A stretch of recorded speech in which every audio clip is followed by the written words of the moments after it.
Howdy, folks. It is Diecast Buffet here again. Welcome back to NASCAR 06 Career Mode. So, we had a pretty good run at Daytona, the Roushketeers. Unfortunately, we didn't get to run the Daytona 500, even though we have a contract to literally drive in the Nextel Cup Series, which would be freaking awesome. But we can't betray Jack Roush. It's a Chevrolet. We're a contracted Ford driver. So, that means we get to go to California Speedway. Who knows? Who knows? We are the defending champion. Look at that. Jeff Gordon winning the Daytona 500. Shocker. But yeah, we started the season with a great top five, and hopefully we can keep that momentum in Fontana. EA Sports is proud to bring you live NASCAR Busch Series racing. Sunny Southern California is the site for this afternoon's running of the Stater Brothers 300, presented by Gatorade. The California Speedway is always a test. Long green flag runs demand focus and penalize fatigue. Pit strategy and fuel mileage will be critical for these NASCAR Busch Series drivers today. Track conditions are nearly perfect, and the start of the race is only minutes away. Let's go trackside for today's pre-race activities. Alrighty, folks, so we qualified on the pole here at California Speedway. But what makes this race so interesting is there's two races at Fontana in the NASCAR Busch Series season. So if we have a good run today, it could pay dividends in the championship hunt. Top five at Daytona. We know Carl Edwards, we know Kenseth, our teammates are going to be fantastic, but for us, survive turn one. That is literally the only thing I'm worried about. Sorry, Kyle. Didn't mean to bump you there, but I just want to get through turn one. I'm not even trying to pass Boyer here. I'm going to let the field thin out. This track is by far the most difficult track in the game. It cheese grades tires. Now, I will say, when you have a 5-star car like a Roush Busch car, your tires and your chassis is like a million times better than a 4-star. The difference between a 4 and a 5-star car is like, I can't even describe. It's insane. So anyways, we're going to be patient. We are going to be patient. We are championship racing. We won the title last year. Carl Edwards is leading, so I'm not worried about that. Clint Bowyer and J.J. Yaley, two drivers trying to make a name for themselves in this series. Yaley won the 08 championship. And looking underneath Yaley here, trying to get a run. Ooh, a little bit of a block there. Again, just let the car come to us. Be very patient. Pick them off one at a time. That's my strategy here. It's a 12-lap race, but you're going to start feeling a little bit of a tug off the corner. And that's the dreaded tire wear. This track will cheese grade the tires, and you got to be ready to counter-react. Like, if I was 10th place back there where there's cars behind you, cars to the side of you, holy cow, it is... You're just sliding. I mean, you're on top of the racetrack. You're not actually in the track getting that grip. So anyways, got to run on Bowyer here. Ooh, he tried to block. Bowyer always races me tough in this game, and I like that. But he's giving me a very shallow entry, so I'm going to actually back out of that. I don't want to wreck us both. Yeah, look how much time we lost there. We had to completely abandon our entry. We were going to go in way too shallow. And Carl Edwards is just cooking. He loves what he's watching. And don't look now, but Kenny Wallace, top 5 run, doing great in that 23 car. Getting a little bit of a run on Bowyer here. Can we get underneath him? No, not yet. Woo, tight race in there. And you might be thinking, well, you won the Busch Championship. Why wouldn't you just abandon Roush and go to Cup Series? Well, if you think about it historically speaking, many times the Nationwide or Xfinity or Busch Series champion would actually go back and run again. What's his face? Ricky Stenhouse Jr. won back-to-back titles in 11 and 12. Elliott went back full-time in 15 after his championship run. Austin Cindric, right? Tyler Reddick. So it's not uncommon for a driver to win the Xfinity Championship and not get a guaranteed Cup Series ride. You know, a full-time one, that is. They'll make some part-time starts. But for us, I want to stay with the Ford camp because that's what we're contracted to. I don't want to leave Roush, empty-handed. I want to do it the right way. And hey, we're going to be competitive every week, just about, right? That is awesome. It's the John Hunter Nemechek route. Instead of going to the Cup Series, potentially driving what would be Boris Said's old ride, that car is not that competitive, I'll be honest with you. I've raced it before in other career modes. Be smart about it. Alright, so the tires are starting to tug. It's lap 6 out of 12. Me and Edwards going at it here. Do we stay out potentially a lap to guarantee ourselves 1 lap lead? Or do we go ahead and bring it on in? The choice is yours. To be honest with you, I'd rather go ahead and pit. I mean, we are leading now, but if we can get Edwards to pit with us, we might just luck out and get that lap lead, because I believe he's coming in here. And our tires are going to start sliding horribly. I don't want to lose this track position. All right, be aggressive getting on pit road. There we go. Gas it up, and then just hard brake. 70 miles per hour is your speeding limit. There we go. No damage repair. Don't touch the car. Hopefully our pit crew doesn't screw up. Because, boy, with pit crews in this game, it's hit or miss. But I will say one thing. These Roush Couture pit crews are incredible. What was it last year at Richmond? We had like a 14.8 second pit stop. I couldn't believe how much time we gained at Richmond. It was the greatest pit stop I've ever seen in a NASCAR video game in my entire life. We gained like, I think it was 17 car lengths that day at Richmond.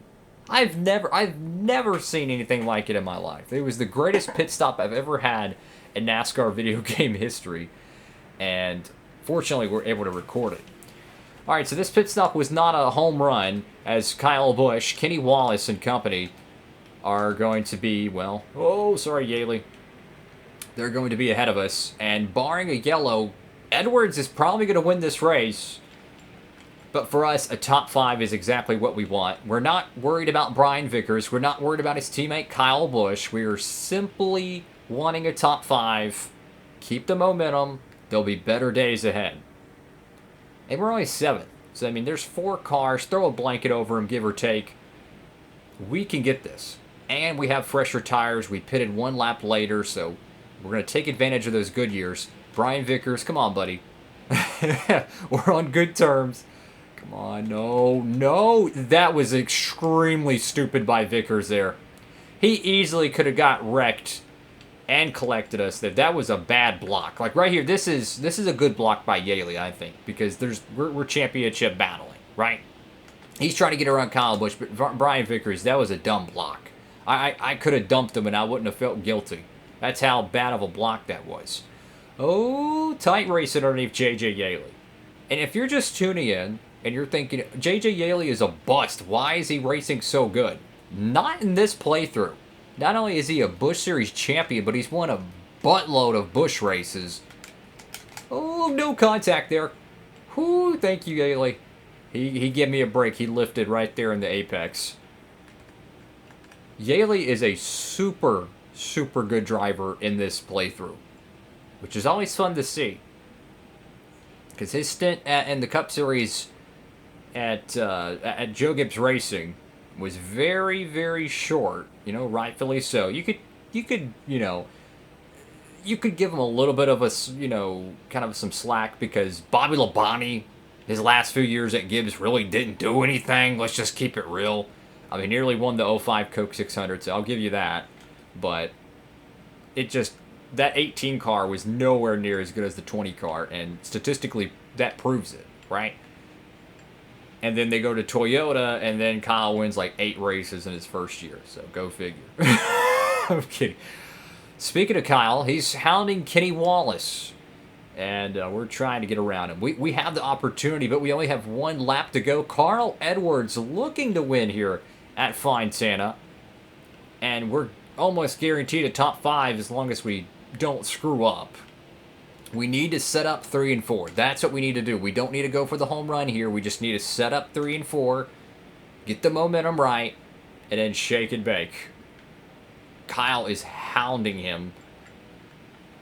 Go for it. Oh, Oh no, Kyle, you jabroni. I'm going to move you for this spot if I can. I don't want to wreck my car, but I'm willing to dig on the inside. Will he stall out behind Kenny? Coming off the corner, got to get that air. Come on, Kenny. Dang it! I was going to tap his quarter panel to slow him down, but hey, we got 4th place. Super good run for the team.